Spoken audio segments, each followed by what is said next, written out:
بسم الله الرحمن الرحيم الحمد لله الكريم الوهاب الغفار التواب.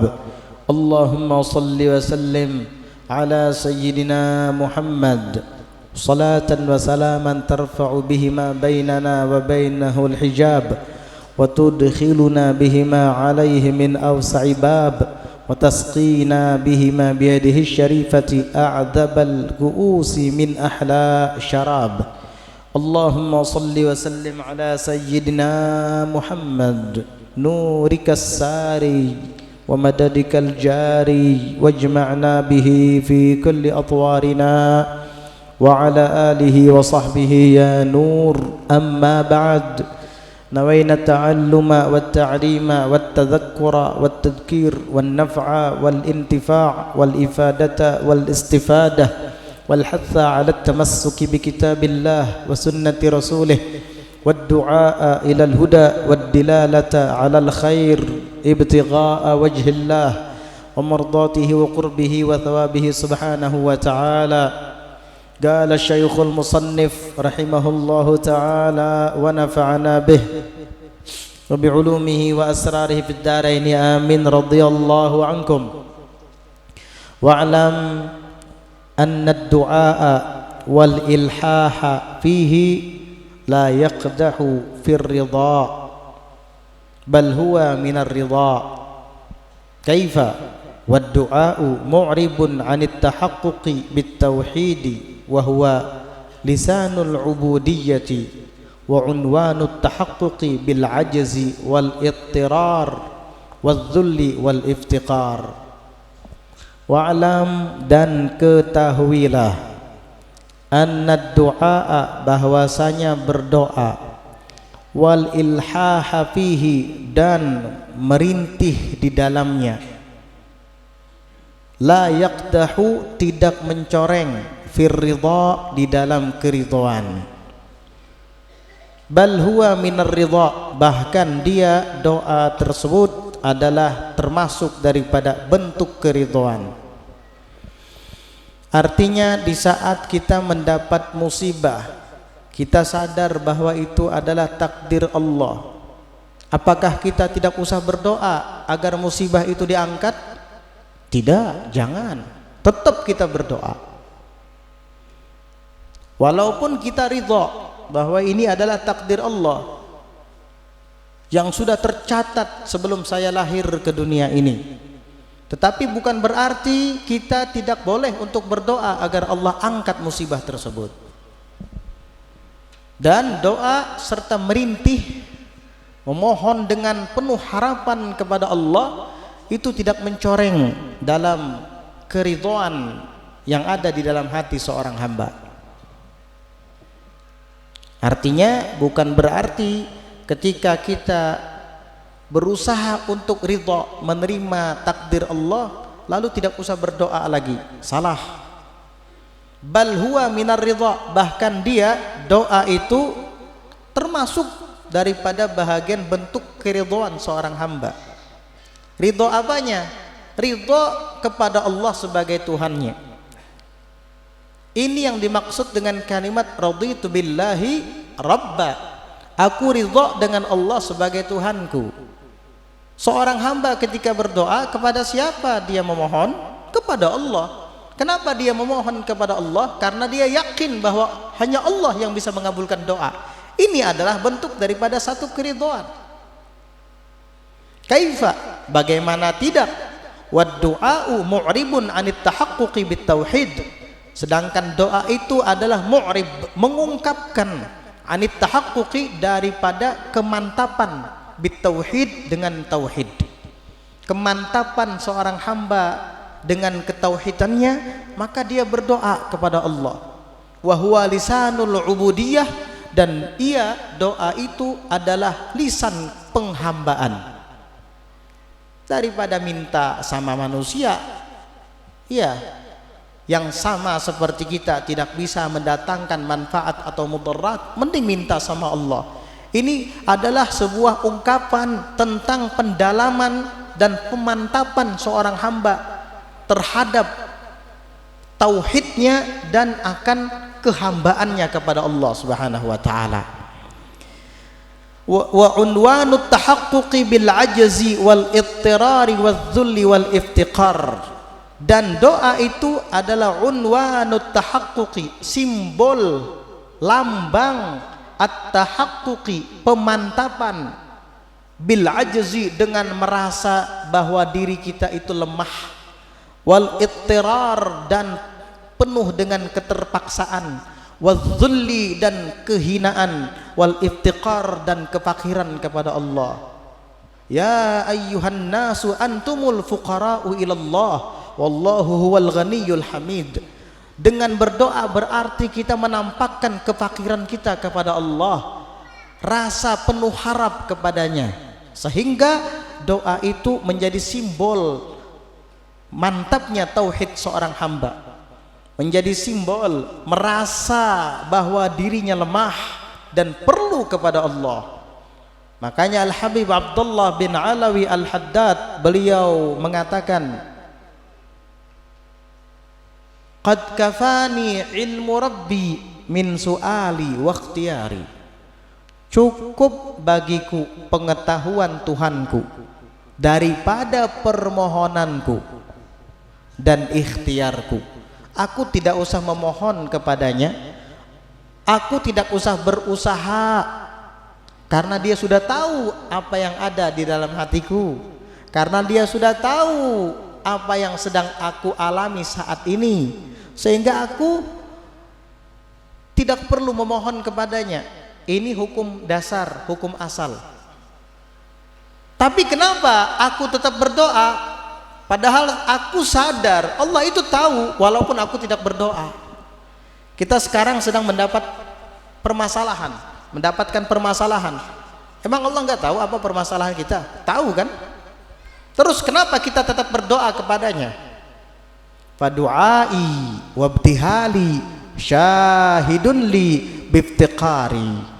Maka doa yang aku panjatkan serta ibtihal, permohonan yang aku haturkan kepada Allah, syahidun, adalah saksi, li, untuk saya, biftiqari, dengan kefakiran saya. Hanya itu yang saya harapkan di balik doa dan permohonan, agar Allah mengakui bahwa aku adalah hambanya yang sangat berharap kepadanya, dan Allah sangat senang dengan hamba yang berharap kepadanya. Itu saja.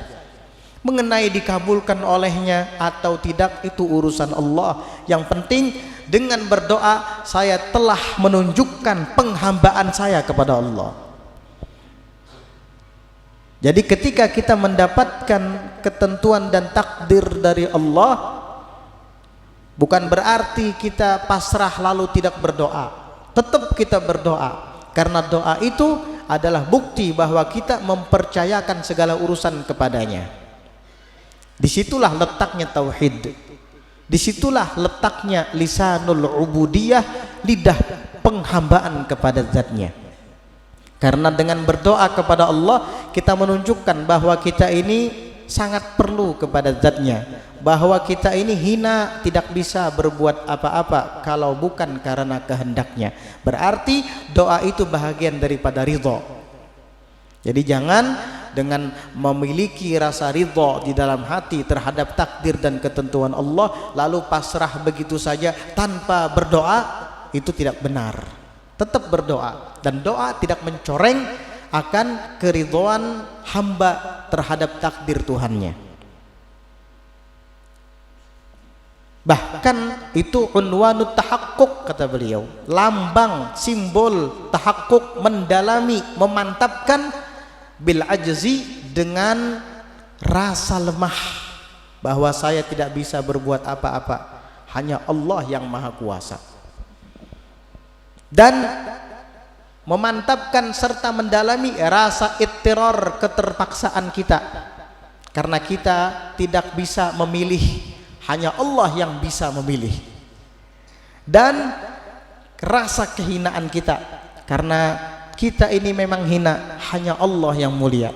Wal iftiqar, dan kefakiran kita, karena kita ini memang fakir, hanya Allah yang ghani, maha kaya, sehingga Ia yang selalu dipinta dan dimohon, dan kita sebagai hamba yang fakir selalu meminta dan memohon.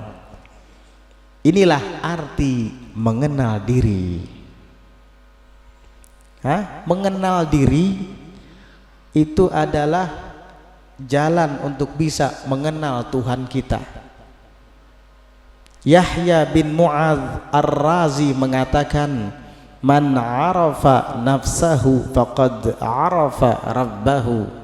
Barang siapa yang mengenali akan dirinya, maka sesungguhnya berarti ia telah mengenali akan Tuhannya. Ilmu mengenali diri itu adalah ilmu 5 menit. Kenapa saya katakan ilmu 5 menit?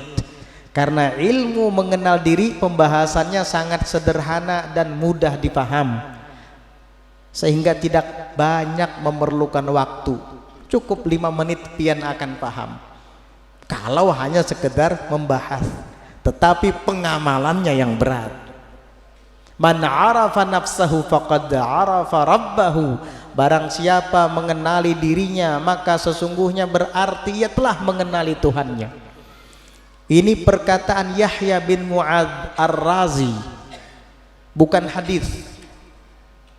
Sebahagian ada yang membahas tentang ilmu mengenal diri, tapi beda dengan yang dimaksud oleh para ulama ahli sunnah wal jamaah. Akhirnya makna man arafa nafsahu faqad arafa rabbah dipelintir sama dia. Pembahasannya kemana-mana, tidak tentu arah, naudzubillah, diplesetkan sehingga orang-orang kebingungan. Arti mengenal diri, mengenal daging, tulang, darah, sumsum, macam-macam. Mengenal diri, dia kira diri yang penuh dengan daging, tulang, darah dan sumsum ini. Mengenal diri diartikan mengenal tambuniyah, camariyah, darahiyah, uriyah, macam-macam. Dipelintir, membuat orang menjadi bingung, dibahas bertahun-tahun, itu aja pembahasannya, nggak berubah-ubah. Padahal ini ilmu 5 menit. Ilmu mengenal diri agar kita bisa mengenal Allah, itu ilmu 5 menit. Jangan dipreteli, jangan dipelintir-pelintir, jangan ditambah-tambahi yang nggak karuan. Oh, kita ini berasal dari angin, api itu dari air itu nanti tercipta ruh itu dari Nur Muhammad dari Allah, akhirnya mengaku Tuhan ujung-ujungnya. Ini kebodohan yang diajarkan kepada orang bodoh, tambah bodoh, bukan tambah pintar. Yang ngajarkannya saja bodoh, nggak ngerti. Dari sejak awal dia sudah keliru karena mengatakan hadis Nabi. Man arafa nafsahu faqad arafa rabbahu, dia bilang hadis Nabi, padahal bukan. Itu perkataan Yahya bin Mu'adz Ar-Razi, seperti yang dikemukakan oleh Syekh Ahmad ibn Hajar Al-Haytami di dalam Al-Fatawa Al-Hadithiyah dan ulama lainnya. Dari sejak awal si guru ini sudah salah menyebutkan bahwa itu adalah hadis Nabi, padahal bukan. Kalau sudah dari sejak awal pembahasan salah, selanjutnya tambah salah lagi. Ya yang akhirnya sampai ke tambuniyah, uriyah, darahiyah, camariyah, macam-macam. Tulang, sumsum, darah, daging, kulit. Enti mau belajar ilmu kedokteran apa? Mau belajar ilmu organ tubuh apa? Mau belajar ilmu bedah membedah apa? Operasi. Jadi sampai ke darah, sumsum dibahas sama dia. Ya kalau ente mau membahas tentang ilmu tafakkur, nggak masalah. Mentafakuri yang ada di tubuh kita, itu perintah Allah. Wa fi anfusikum afala tubsirun. Yang ada pada diri kalian, apakah tidak kalian perhatikan? Ini lain lagi. Ini masalah tafakkur. Bagaimana Allah menciptakan hebatnya batang tubuh manusia. Dari tulang berlapiskan daging, urat, darah dan kulit. Hebat, tidak apa-apa kalau dialihkan ke ranah tafakkur. Tapi kalau itu dijadikan dogma, dijadikan saripati pembahasan, ini pembodohan namanya. Banyak yang kayak gitu, bahkan dia mengarang buku-buku dengan tulisan Arab Melayu. tulisannya salah-salah lagi. Kadang yang bukan Al-Quran dibilang Al-Quran, sebagaimana yang Allah firmankan dalam Al-Quran, antal mautu qoblal mautu. Sampai hari kiamat pian cari kalimat antal mautu qoblal mautu, nggak ada dalam Al-Quran itu. Subhanallah. Tadi man arafa nafsahu faqad arafa rabbah, dibilang hadis sama dia, padahal perkataan Yahya bin Mu'ad Ar-Razi. Ya, walaupun ini bukan hadis, tapi isi kandungan perkataannya benar, nggak salah. Orang yang mengenali dirinya pasti akan kenal dengan Tuhannya, itu betul. Tapi jangan kamu bilang hadis. Kesalahan kamu di saat kamu mengatakan itu hadis, kebodohan kamu di saat kamu mengatakan itu hadis. Ini menunjukkan kamu tidak mengerti ilmu hadis. Gak usah jadi guru. Jangan sok-sok mengajarkan orang ilmu ma'rifat dan hakikat. Ilmu yang zahir, yang kulit saja kamu tidak mengerti. Mau mengajarkan ilmu yang isi, wal'iyadu billah, yang ada engkau dhalun, engkau sesat, dan mudillun, orang lain kamu sesatkan. Kamu bodoh, orang lain dibodohi, tambah bodoh mereka. Na'udzubillah min dzalik. Itu kenyataan yang biasa diajarkan oleh mereka-mereka di pelosok-pelosok dan pedalaman. Kadang-kadang tengah malam bersembunyian, gak berani terang-terangan karena gak jelas sanad keilmuannya. Kalau di debat ditanya, diam, gak bisa jawab. Ujung-ujungnya ikam kada sampai lagi. Itu aja jawabannya, ikam kada sampai lagi. Ya sudah, selesai, ngeles. Mau diajak panjang lebar dialog gak nyambung juga. Gak ngerti ilmu hadis, tidak tahu apa itu hadis sahih, apa itu hadis dhaif, apa itu hadis hasan, apa itu mutawatir, apa itu mudabbaj, apa itu muttasil, apa itu munqati', apa itu maqtu', apa itu mauquf. Nggak ngerti dia. Orang nggak belajar ilmu-ilmu seperti ini, mau belajar sok ilmu tauhid, hakikat dan ma'rifat, bahaya. Jadi zindik kamu akhirnya, ngaku-ngaku Tuhan jadinya nanti. Wal'iyadu billah, bahaya. Itu maknanya memang benar. Dan itu juga diambil daripada riwayat Nabi Dawud alaihi salam. Ketika Nabi Dawud diwahyukan oleh Allah Subhanahu wa taala kepadanya, "Ya Dawud, i'rifni." Wahai Dawud, kenali aku, kata Allah. Faqala Dawud, "Kaifa a'rifuka wa anta rabbul alamin?" Kata Nabi Allah, Dawud, bagaimana saya bisa mengenalimu ya Allah, sedangkan engkau adalah Tuhan alam semesta. Faqala, maka Allah menjawab, i'rif nafsak ta'rifni. Kenali dirimu wahai Daud, engkau akan mengenali aku. Ini ilmu mengenali diri, ilmu 5 menit. Ya, i'rif nafsak ta'rifni, kenali dirimu, kamu akan kenali aku, kata Allah. Akhirnya Nabi Daud berpikir, fatafakkara Daud. Berpikir Nabi Daud, lama berpikirnya, bertahun-tahun. Enggak, saatan, hanya beberapa saat. Fa'araf, lalu beliau sadar, ya Rabb, araftuka bil fardaniyati wal qudrah wa araftu nafsi bil ajzi. Araftuka bil khidami wa araftu nafsi bil hudus. Araftuka bil fana'i wa araftu nafsi bil araftuka bil baqa'i wa araftu nafsi bil fana. Nabi Daud berpikir, kenapa aku harus mengenali diriku supaya aku bisa mengenali Tuhanku? Baru beliau sadar, oh ternyata begini. Ya Allah, saya kenal dengan diri saya, Daud hambamu ini, bahwa Daud ini adalah hambamu yang lemah. Di saat saya mengetahui saya adalah seorang hamba yang lemah, maka saya baru sadar engkaulah yang maha kuat. Di saat saya menyadari bahwa saya tidak bisa berbuat apa-apa, tidak bisa berkehendak, disitulah saya mengetahui hanya engkau yang maha berkehendak. Di saat saya menyadari bahwa saya ini adalah makhluk baharu yang sebelumnya tidak ada lalu kemudian menjadi ada, sehingga ada tanggal lahirnya, bulan dan tahun lahirnya. Namun dalam waktu bersamaan saya mengenalimu bahwa engkau adalah maha yang qadim, maha yang sedia, sudah ada dari sebelum sesuatu ini diciptakan. Maka dari situ saya mengetahui bahwa saya hamba dan engkau adalah Tuhan. Dan yang berikutnya, saya menyadari bahwa saya ini adalah makhluk yang fana, makhluk yang akan sirna dan binasa. Nanti ada waktunya saya wafat, nanti ada waktunya tahun, tanggal dan lahir matinya saya. sedangkan Engkau ya Allah maha baqa yang kekal selama-lamanya, tidak akan pernah musnah. Dan hamba mengetahui akan kehinaan hamba, di samping kehinaan hamba, hamba pun menyadari akan kemuliaan-Mu ya Allah. Akhirnya apa? Al-ana araftani, sekarang engkau baru mengenaliku wahai Daud. Selesai pelajaran 5 menit. Tapi pengamalannya bung yang sulit.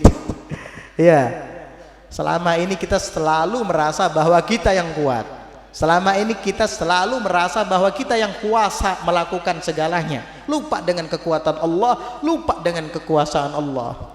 Selama ini kita selalu merasa mulia, tidak pernah merasa hina. Makanya kalau dicaci, dimaki atau disambati orang sarik, tempeleng nih aja. Nah, karena apa? Merasa diri mulia, lupa bahwa kamu itu hina, yang mulia hanya Allah. Pengamalannya yang sulit. Kalau belajarnya 5 menit selesai, jangan dipelintir-pelintir. Ngajarkan ke orang ilmu mengenal diri, sampai kemana-mana larinya, melenceng ke situ kemari, bertahun-tahun itu aja dibulik-buliki, ketahuan kada ada lagi ilmu yang lain kecuali itu. Na'udzubillah min dzalik. Sesat dan menyesatkan orang, dipreteli padahal ilmu 5 menit, tetapi amalannya yang sulit. Ayo amalkan. Bisa enggak kalau kita merasa bahwa kita ini tidak bisa berbuat apa-apa kalau bukan karena kehendak Allah Subhanahu wa taala. Bahkan ketika melaksanakan sholat, ketika melaksanakan ibadah-ibadah lainnya, kita menyadari bahwa itu bukan saya yang bisa melakukannya dengan diri saya sendiri, kecuali karena taufik dan pertolongan Allah Subhanahu wa taala. Kalau kita bisa menyadari akan hal itu, kita tidak pernah mengandalkan ibadah kita. Kita tidak pernah membanggakan ibadah kita. Ketika kita bersedekah, kita sadar harta yang saya peroleh berasal dari Allah. Ketika saya sedekahkan, maka itu pada hakikatnya bukan saya yang bersedekah, tapi memang dari Allah, kembali kepada Allah. Apa yang harus saya banggakan? Karena kamu lupa akan hal ini, akhirnya setiap kali kamu sebut-sebut pahala, kamu sebut-sebut jasa sedekah kamu itu.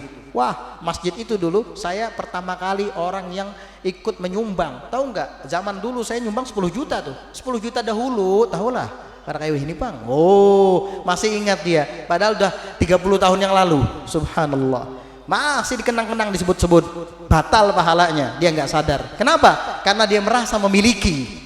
Inilah karena dia lupa akan kehambaannya dan lupa akan ketuhanan Allah Subhanahu wa taala. Jadi pengamalannya ini yang agak rumit. Kalau ilmunya 5 menit selesai. Jadi begitu. Makanya berdoa kepada Allah Subhanahu wa taala itu sebagai wujud dan bentuk penghambaan kita kepadanya, bahwa kita ini perlu kepadanya, kita ini berharap kepadanya, dan itu adalah tahakkuk, mendalami dengan tauhid dan memantapkan dengan kelemahan kita serta kekuatan Allah Subhanahu wa taala. Wa man tahaqqaqa, dan barang siapa yang mendalami, memantapkan bihadzihil awsafi, dengan sifat-sifat ini, merasa lemah, merasa selalu terpaksa, tidak bisa berbuat apa-apa, dan merasa hina, juga merasa fakir, arafa, dia akan mengenal. Tuh, dia akan mengenal siapa? Mengenal Allah. Terus wawasal, dan dia akan sampai. Ini baru bisa dikatakan sampai. Kalau mengakui diri Tuhan itu belum sampai namanya. Udah sampai, belum sampai, ya sudah nggak apa-apa, sampai ke Firaun. Karena Firaun yang mengaku Tuhan, fahasyara fanada faqala ana rabbukumul a'la. Firaun mengumpulkan rakyat Mesir dan menyeru serta mengatakan kepada mereka, ana rabbukumul a'la, saya Tuhan kalian yang maha tinggi. Pantas Rasulullah menyatakan orang yang seperti ini akan dikumpulkan di hari kiamat bersama Firaun, Qarun dan Haman. Karena sealiran, semadzhab, seakidah, sama-sama ngaku Tuhan. Gara-gara ilmu mengenal diri yang sesat. Kedoknya ilmu mengenal diri tapi isinya kesesatan, bukan malah mengenal diri tambah jahil dengan diri sendiri, akhirnya malah mengaku Tuhan. Kita ini tercipta dari komponen atau unsur atau nasar Yang 4, tanah, angin, air dan api.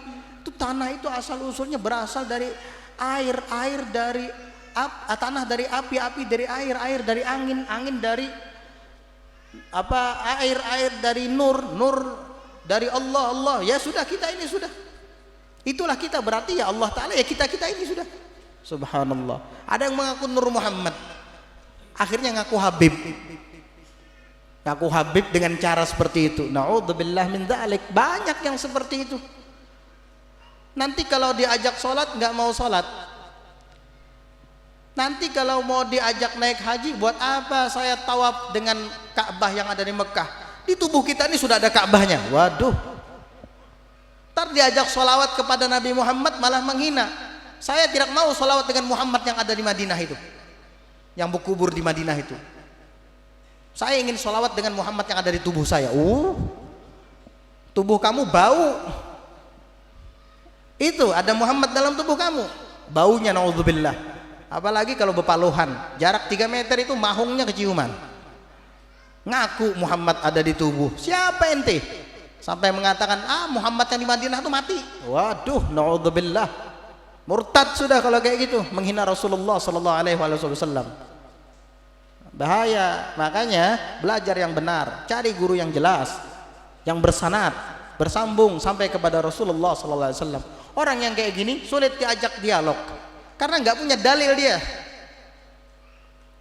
Mending kita dialog dengan yang suka membid'ahkan orang. Itu enak, dia juga punya dalil, cuma nggak ngerti, nggak paham isi dalil itu apa, nggak ngerti arti am, arti khos, nggak ngerti arti nahyu, yadullu alal karahah wa tahrim, nggak ngerti arti amr, yadullu alal wujub wan nadab, nggak ngerti usul fikih soalnya.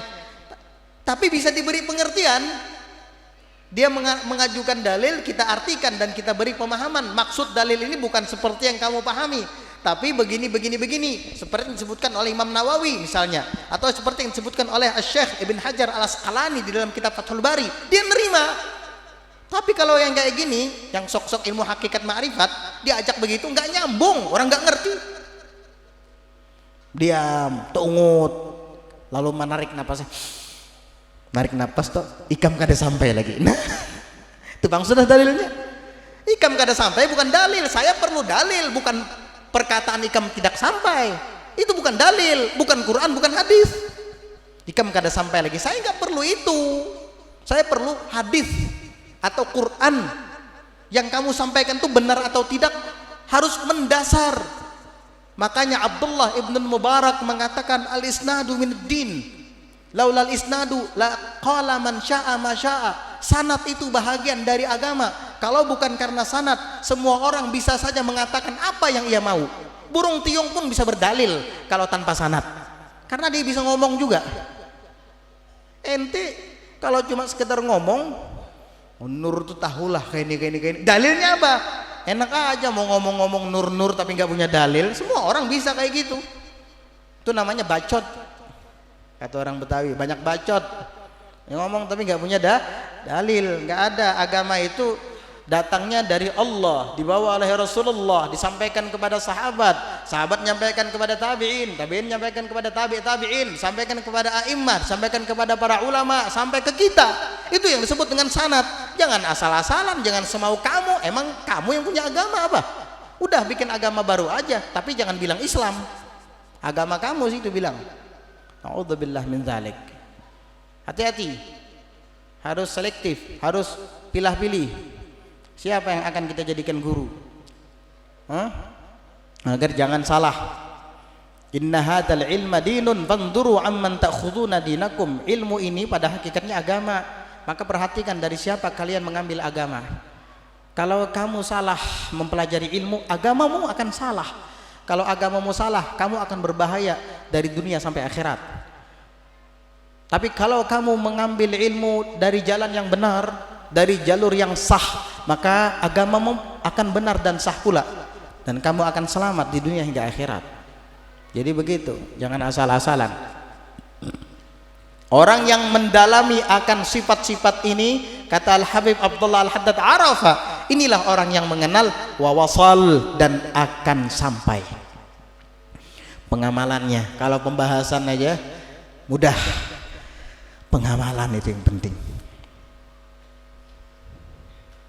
Wa ala ghayatil qurbi minallahi hasal, dan di atas puncak kedekatan dari Allah hasal, dia akan menghasilkan. Artinya dia akan menghasilkan puncak kedekatan dengan Allah. Inilah yang dimaksud dengan sampai. Waqad warada an Rasulillah sallallahu alaihi wasallam, dan sungguh telah datang dari Rasulullah sallallahu alaihi wasallam, innad du'a mukhul ibadah. Nabi bersabda, sesungguhnya doa itu adalah otaknya ibadah. Maksudnya saripatinya ibadah. Wasilahul mu'min, dan senjatanya orang yang beriman. Wa nurus samawati wal ard, dan cahaya langit dan bumi. Doa, itu doa. Senjata orang mukmin, cahaya langit dan bumi. Wa inna man la yas'alullaha yaghdabu alaih, dan sesungguhnya orang yang tidak meminta kepada Allah, maksudnya tidak berdoa, yaghdabu alaih, Allah marah kepada dia. Jadi kalau kita mohon dan berdoa kepada Allah di saat menghadapi takdirnya, itu tidak mencoreng bagi ridho kita terhadap takdir Allah itu. Malah Allah senang. Kadangkala Allah takdir kita mendapat musibah karena Allah ingin dipanggil, karena Allah ingin diingat, karena Allah ingin agar kita berdoa kepadanya. Kadang begitu. Jadi nikmati aja sudah musibah. Oh, Allah Ta'ala memberi saya musibah, kayaknya Allah lagi sedang rindu sama saya nih, supaya saya menyebut namanya, supaya saya berdoa kepadanya. Udah, ya Allah, saya baru sadar bahwa ternyata engkau rindu kepada saya, makanya engkau ingatkan saya dengan musibah-musibah seperti ini. Alhamdulillah, engkau masih perhatian kepada hambamu yang lemah ini. Ya Allah, hilangkan segala musibah ini. Minta kepadanya. Ya Allah, ini doa saya panjatkan, padahal saya tahu engkau paham tentang apa yang saya alami saat ini. Tidak usah saya ajari pun engkau tahu, tidak usah saya beritahu pun engkau maha tahu. Tapi inilah bentuk penghambaan saya kepadamu ya Allah. Begitu memohon seperti itu, senang Allah dengarnya seperti itu. Kita aja dengarnya enak, Allah Ta'ala juga senang dengar kayak gitu, karena itu adalah lisan ubudiyah, lisan penghambaan. Kayak gitu, iktiraf, pengakuan bahwa kita ini hamba yang lemah. Wa qala maulana jallat qudratuh, dan berfirman Tuhan kita yang maha agung kekuasaannya di dalam Al-Quran, walillahil asmaul husna fad'uuhu biha, dan Allah memiliki al-asmaul husna, 99 asma di dalam Al-Quran yang disebut dengan al-asmaul husna. Fad'uuhu biha, maka serulah ia Allah, berdoalah kepadanya, biha, dengan nama-nama al-husna tadi. Berarti di sini ada perintah untuk berdoa. Kemudian wa qala rabbukum ud'uni astajib lakum, Allah berfirman juga, qala rabbukum, Tuhanmu berfirman, ud'uni, kalian berdoa kepada saya, kata Allah, astajib lakum, aku pasti akan kabulkan untuk kalian doa kalian tersebut. Nah, di sini banyak sekali ayat-ayat yang memerintahkan kita hamba ini agar selalu berdoa kepadanya. Ini menunjukkan bahwa keridhaan yang ada di dalam hati kita di saat menghadapi takdir-takdir Allah Ta'ala itu tidak berpengaruh, artinya tidak akan rusak apabila kita berdoa. Enggak, doa tidak mencoreng keridhaan yang ada di hati kita. Nah, terus bagaimana dengan cerita Nabi Ibrahim yang ketika malaikat Jibril menyuruh minta kepada Allah pertolongan, malah Nabi Ibrahim mengatakan hasbi ilmuhu bihali min suali, ilmuhu bihali agnani min suali, ilmuhu bihali agnani an suali, wa hasbunallah wa hasbiyallah wa ni'mal wakil. Dia bilang ilmuhu bihali, Allah mengetahui tentang keadaanku, agnani an suali, itu mencukupi aku untuk meminta kepadanya. Apakah Nabi Ibrahim tidak berdoa? Kok bisa seperti itu? Ketika dilemparkan ke dalam api oleh Raja Namrud, kenapa? Nabi Ibrahim malah mengatakan ilmuhu bihali agnani an suali, hasbiyallah wa ni'mal wakil. Ilmunya Allah, pengetahuannya Allah tentang keadaanku saat ini itu cukup, aku tidak perlu minta kepadanya. Dia tahu kok aku sekarang mau dilempar ke api. Ini Nabi Ibrahim begitu. Hasbiyallah wa ni'mal wakil, cukup bagi Allah Ta'ala sebagai perwakilan, cukup bagiku Allah Ta'ala sebagai perwakilan, dia maha tahu, gitu kan. Nah, dijawab oleh Al-Habib Abdullah Al-Haddad, wa ma waqa'a minal khalili alaihi salam, dan apa yang terjadi daripada Al-Khalil, yaitu Nabi Allah Ibrahim Al-Khalil, julukannya Al-Khalil, Khalilullah, kekasih Allah. Apa yang terjadi kepada Nabi Ibrahim alaihissalam? Minal imsaki anid doa, daripada beliau menahan diri daripada berdoa, yakni beliau tidak mau berdoa. Hina turiha finnar, ketika dilemparkan ke api. Kenapa? Innama dzalika lisirrin, itu terjadi karena ada rahasia. Yukhtassu bitilkal hal, yang dikhususkan di dalam keadaan seperti itu. Ini sir yang Allah dan Nabi Ibrahim saja yang tahu. Kenapa beliau mengatakan perkataan seperti itu? Bukan berarti Nabi Ibrahim tidak pernah berdoa ya, bukan. Buktinya apa? Wa illa, dan jika tidak karena ada sir di situ, kalau bukan karena sir itu, Nabi Ibrahim pasti berdoa karena ada sir di balik kejadian itu. Wa illa, jika tidak, kata Imam Haddad, faqad hakallahu anhu ad-du'a, maka sesungguhnya Allah menceritakan tentang Nabi Ibrahim, beliau berdoa fi mawadi'a adidatin fi kitabih, di tempat-tempat yang sangat banyak di dalam kitabnya, yakni Al-Qur'an. Bal lam yahki an ahadin minal anbiya, bahkan Allah tidak menciptakan seorang pun daripada nabi aktsara mimma hakahu anhu, yang lebih banyak daripada cerita Nabi Ibrahim alaihissalam dalam Al-Qur'an. Di situ Nabi Ibrahim berdoa, Rabbi ja'alni muqimas shalah wa min dzurriyyati.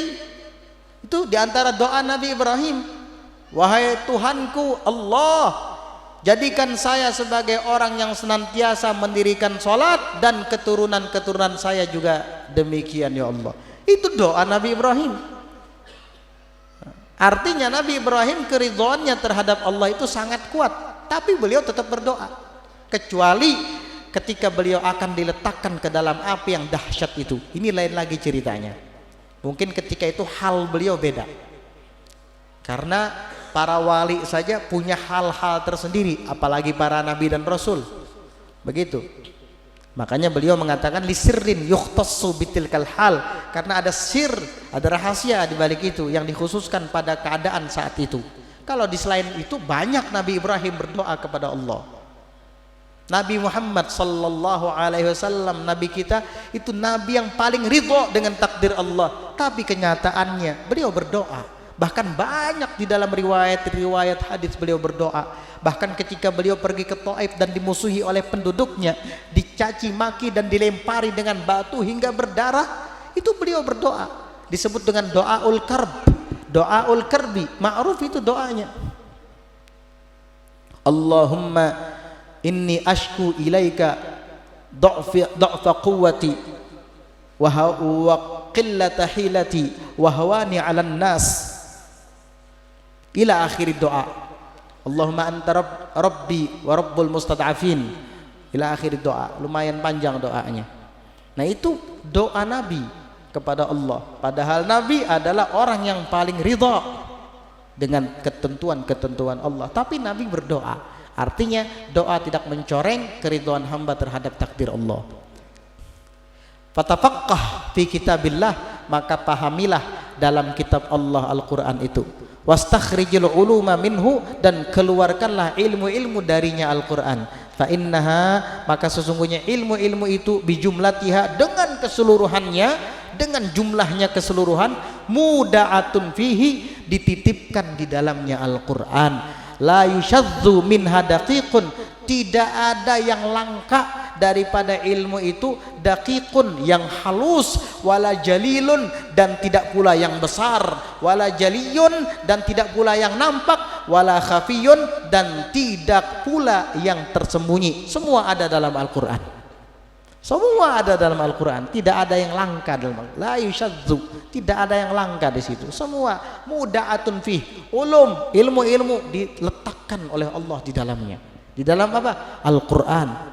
Qala Allah Ta'ala, Allah Ta'ala berfirman, ma farratna fil kitabi min syai', kami tidak pernah mengurangi atau meninggalkan di dalam kitab itu dari sesuatu pun, semua lengkap. Bahkan sebahagian ulama mengatakan, la yakunu sufiyyu sufiyan hatta yajida fi kitabillah kullama yurid.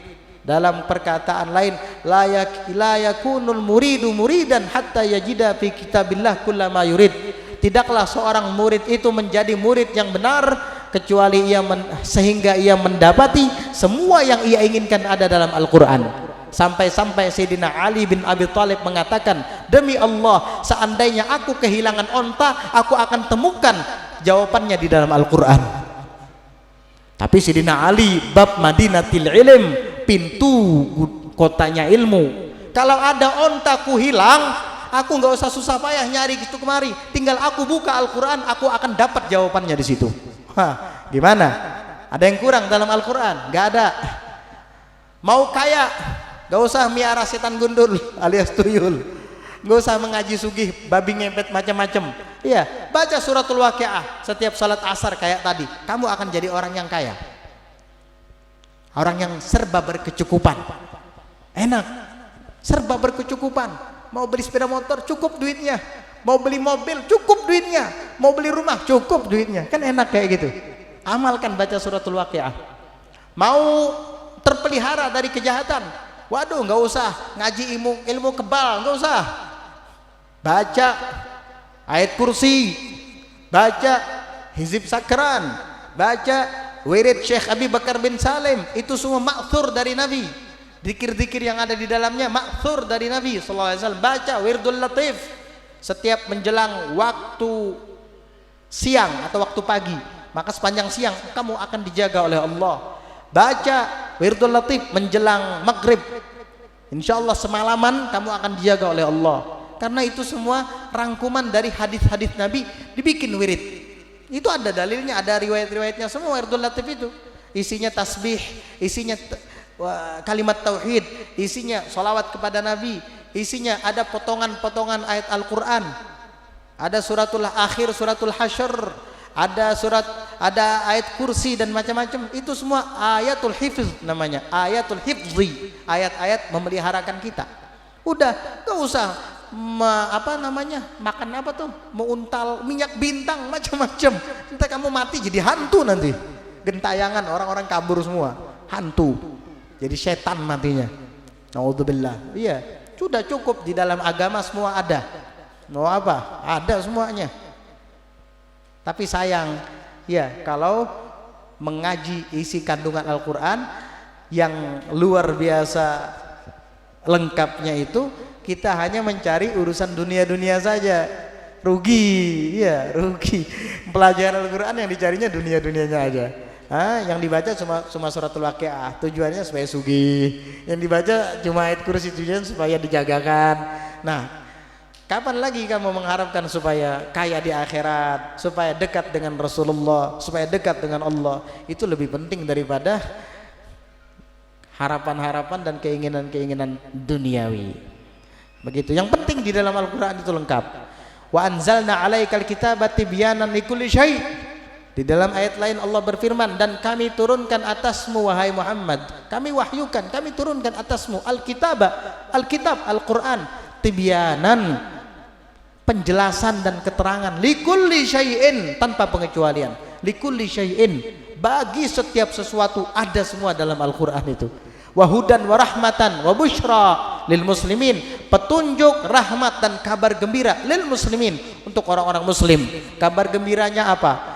Orang yang beriman, orang yang pasrah dan muslim akan mendapat surga, selamat dari siksa neraka. Itu kabar-kabar gembira semua. Di surga ada bidadarinya, di surga ada taman-taman yang indah, di surga ada makanan-makanan yang lezat-lezat, buah-buahan yang tiada tara kenikmatannya, dan seterusnya. Busyra lil muslimin, kabar gembira untuk orang-orang muslim. Jadi itulah kitab suci kita Al-Quran. Semua lengkap dan ada di dalamnya, tidak ada yang tertinggal. Ketika Al-Imam Ja'far As-Sadiq mengatakan kalimat ini di hadapan seorang Yahudi, dia tidak terima. Apa benar setiap sesuatu ada di dalam Al-Quran? Kata Imam Ja'far As-Sadiq, memang begitu kenyataannya. Sekarang saya mau tanya, berapa harga gandum sekarang? Coba buka Al-Quran, ada nggak jawabannya di situ? Ayo bayangkan, orang Yahudi ini ingin mempermalukan Al-Imam Ja'far As-Shadiq. Dia menanyakan harga gandum sekarang. Oh sebentar, kata Imam Ja'far As-Shadiq. Dia panggil pembantunya, sini kamu, ada apa? Pergi ke pasar, tanya berapa harga gandum. Pergi pembantunya ke pasar dan menanyakan berapa harga gandum 1 kilo. Dikasih tahu sekian dirham. Oh ya, datang balik dibisikkan ke telinga Imam Ja'far As-Shadiq. Orang pasar bilang harga gandum 1 kilo sekarang sekian dirham. Oh gitu. Hei Yahudi, harga gandum sekarang di pasar sekian dirham. Yahudi langsung mengatakan kepada Imam Ja'far As-Shadiq, saya menanyakan tentang Al-Quran, bukan tentang pembantu kamu. Ya kalau dia bertanya ke pasar, ya semua orang tahu di Quran. Saya pengen jawaban dari Quran. Kata Imam Ja'far As-Shadiq, itu jawaban dari Quran itu. Loh, mana ayatnya mana? Saya bacakan ayatnya, kata beliau. Di situ disebutkan oleh Allah di dalam Al-Quran, fas'alu ahlad dzikri in kuntum la ta'lamun. Tanya orang yang tahu jika kamu tidak tahu. Itu Quran yang bilang. Nah saya kan nggak tahu harga gandum berapa di pasar. Ya saya suruh pembantu saya menanyakannya di pasar. Dan dia mengatakan harganya sekian dirham. Nah itu ada di Quran jawabannya. Tanya orang yang tahu jika kamu tidak tahu. Itu Yahudi langsung tertunduk. Gak bisa jawab apa-apa lagi. Itu cerdasnya Imam Ja'far As-Shadiq. Coba kalau kita digitukan sama Yahudi. Naudzubillah. Iya. Mau beliau bicara apa, kan benar perkataan beliau. Kamu gak percaya nih ayatnya nih, baca nih. Fas'alu ahlad dzikri in kuntum la ta'lamun. Tuh, tanya orang yang tahu kalau kamu gak tahu. Kan saya gak tahu, ya saya harus nanya dulu. Allah nyuruh kita nanya pada orang yang tahu jika kita tidak tahu. Jadi begitu. Wa anzalna 'alaikal kitaba tibyanan likulli syai'in wa hudaw wa rahmatan wa busyra lil muslimin. Shadaqallahul azim. Khatimatun fi wasaya ilahiyatin waradat biha akhbarun qudsiyatun wa atharun sahihatun marwiyah. Dan alhamdulillah sudah selesai pembahasan kitab Risalatul Muawanah wal Mu'azarah. Insyaallah di pelajaran yang selanjutnya kita akan membahas tentang penutupan dari kitab Risalatul Muawanah ini. Penutupan kitab Risalatul Muawanah itu membahas tentang wasiat-wasiat ketuhanan yang telah datang riwayat dari beberapa khabar-khabar qudsiyah. Itu riwayat-riwayat yang suci dan athar sahihah, peninggalan-peninggalan yang sahih marwiyah yang memang diriwayatkan baik dari Nabi Muhammad SAW atau dari nabi-nabi sebelum beliau. Insyaallah penutupan atau khotimah dari kitab Risalatul Muawanah akan kita lanjutkan di pelajaran yang akan datang sampai tamat. Jadi hanya beberapa halaman lagi kita akan tamat, sekitar 4 lembar setengah lagi. Ya sekitar 4 lembaran lagi lah, 4 lembar setengah insyaallah kita tamat. Insyaallah. Pak menyembelih kambing kah? Sapi ya? Khair insyaallah. Yang penting bisa diamalkan dan bermanfaat bagi ulun dan bagi kita semuanya insyaallah. Amin ya rabbal alamin. Alhamdulillah.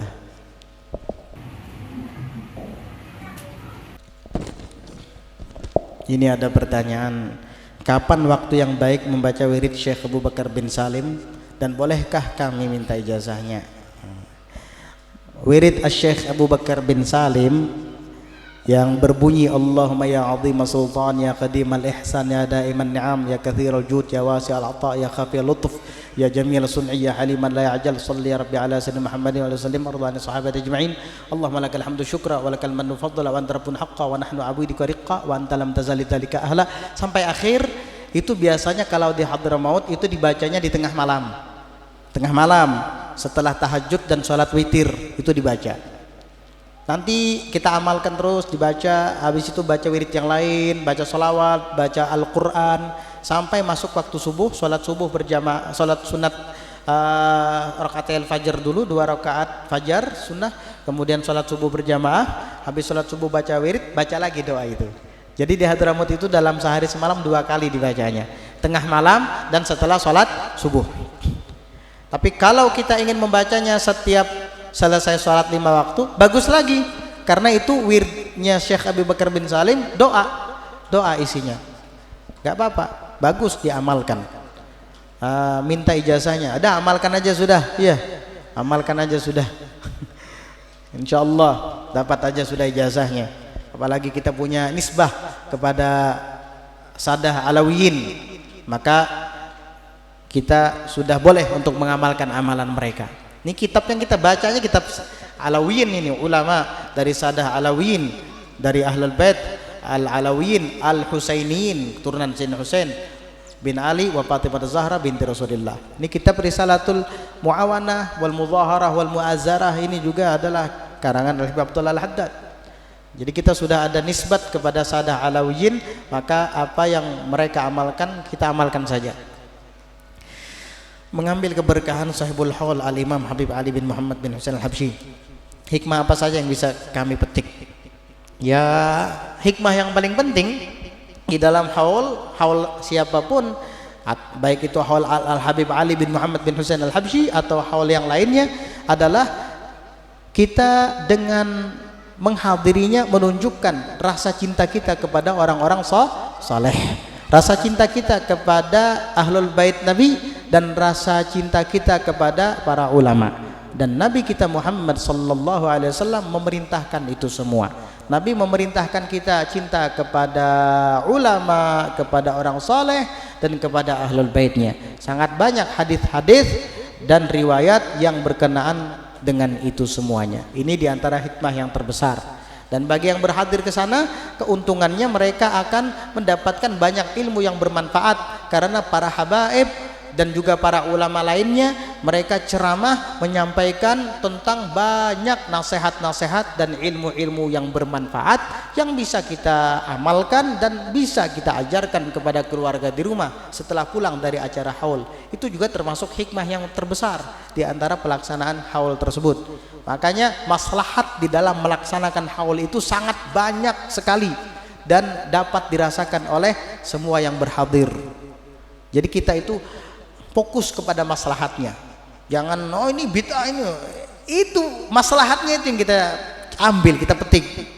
Iya, maslahatnya itu para ulama bergantian menyampaikan ilmu agama, dan ini mereka bukan orang sembarangan, orang-orang yang sudah hafal banyak kitab, orang-orang yang ilmu mereka itu bersanad, bahkan tidak jarang para wali-wali dan solihin yang juga ikut serta di situ.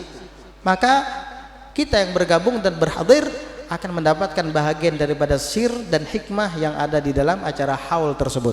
Dan ini berlaku kepada semua haul-haul orang soleh, termasuk Al-Habib Ali bin Muhammad bin Husain Al-Habsyi, haul Habib Soleh Tanggul misalnya, juga ada haul Habib Abu Bakar As-Saggaf Gersik, sama, karena mereka para habaib, para zuriat Nabi, para keturunan Nabi, dan kesolehan mereka diakui oleh seluruh umat. Dari manakibnya kita tidak pernah melihat kejanggalan dari mereka. Mereka itu istiqomah kepada Allah, karena ciri-ciri wali ya begitu. Dari siapa kita mengambil kesimpulan ciri-ciri wali seperti itu? Dari Tuhan kita sendiri, dari Allah Ta'ala langsung di dalam Al-Quran. Ala inna awliya Allahi la khawfun alaihim walahum yahzanun. Ini dalil bahwa wali itu ada, karena Allah yang bilang, ala inna awliya Allah, ingat sesungguhnya wali-wali Allah itu la khaufun alaihim wala hum yahzanun, tidak ada rasa takut bagi mereka dan tidak pula mereka bersedih, karena mereka hanya takut kepada Allah dan karena mereka hanya bersedih ketika mereka tidak ingat dengan Allah. Ciri-cirinya bagaimana? Alladzina amanu, satu, mereka adalah orang-orang yang beriman. Terus wa kanu yattaqun, dan adalah mereka itu bertakwa. Kalimat yattaqun itu pakai sigat fi'il mudhari yang berfungsi istimrar, artinya takwa mereka itu terus menerus sampai meninggal dunia. Apa arti takwa? Takut kepada Allah. Apa sih arti takut kepada Allah? Takut dalam setiap keadaan. Al ilmu khasyah kulluh yu'raf bidzaka ahluh. Ilmu itu semuanya takut. Dengan ketakutan itulah dikenali para ulama tersebut. Innama yakhsyallaha min ibadihil ulama. Takut apanya? Takut dalam berbuat. Ulama itu tidak sembarangan berbuat. Kalau orang awam saja takut terjerumus dalam dosa, ulama 1000 kali lipat lebih takut dari orang awam. Ulama takut berjabatan tangan. Kalau orang awam yang baru belajar saja takut berjabatan tangan dengan perempuan yang bukan mahram, maka ulama jauh lebih takut lagi daripada itu. Wali jauh lagi lebih takut daripada itu. Karena yattaqun, kalimatnya yattaqun, terus menerus rasa takut itu ada. Tingkah laku, perbuatannya mencontoh Nabi Muhammad SAW. Nggak ada buka aurat di tengah majelis misalnya. Atau juga perkataan.